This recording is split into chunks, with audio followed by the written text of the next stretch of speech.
updated base routine. Let's get into it. I always start with brows, so I'll like slick my brows up with brow gel, and then I'll kind of just swipe them down so that they're flat, and then I'll go and fill them in with a brow pencil or a brow pen. I think one of the easiest ways to avoid getting a super dark brow is to slick them up with gel first. It opens up your brow shape and makes more of your individual hairs visible, which will in turn make your filled in brow look more natural. And then I always sculpt using a lighter concealer, starting at the bottom and doing the top as well. I used to use an angled brush, but a flat brush is much faster. And then using that same flat brush, I'll take my foundation and do the exact same thing, just only on top of my brows.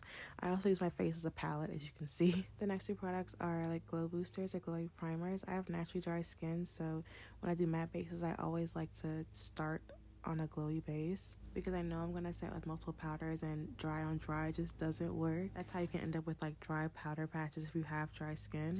And it just messes up like a flawless matte base because it just looks, looks patchy. I know I'm looking a little bit crazy right now. This foundation oxidizes like crazy, so it's gonna be a little off, but it's gonna dry down closer to my skin tone. Now I'm blending out that harsh line of concealer under my brow to prep for priming, and then I'm gonna focus my shadow primer on my lid, trying not to really hit that concealer under my brow. Next up is contouring. I suggest using a slim flat top brush for contouring your cheeks. When I do my cheeks, I really kind of try to focus on pushing the product underneath my cheekbones. When I contour my nose, I tend to start at the center of my bridge and work upward. My natural nose is kind of triangular and flat, and my bone just kind of slopes off into the rest of my face. So when I blend my contour, I use that bone as a kind of guideline as to where the shadow should be. I'll be honest, I don't usually contour my lips, but why not? For a full beat, I almost always map concealer in two places under my eyes. Like, I like having more of a snatched eye look, so I'll kind of angle the streaks of my concealer accordingly. I'll also do my upper lip, chin, and forehead to add balance. I don't like using a concealer this light only underneath my eyes. I feel like it just makes me look a little bit just imbalanced, especially when I'm using this amount of product. This is a lot. I typically start blending my concealer toward the center and then go out towards the outer corner of my eye. Then after most of the concealer has either been blended outward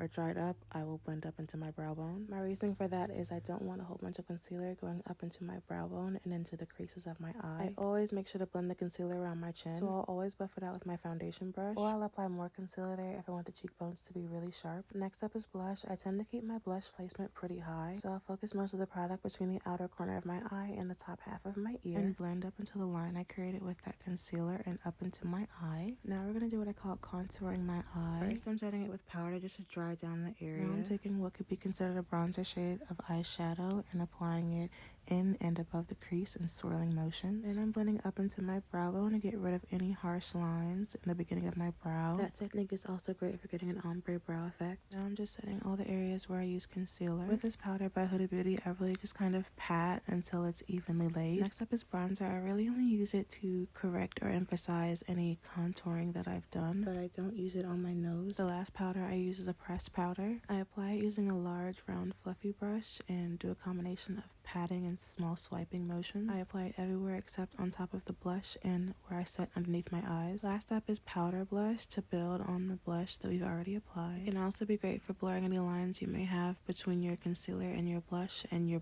contour. And now we set using a mattifying setting spray. Of course, I'm going to finish customizing my character, and this is the final look. I hope that wasn't too tedious, but that is how I do my camera ready base.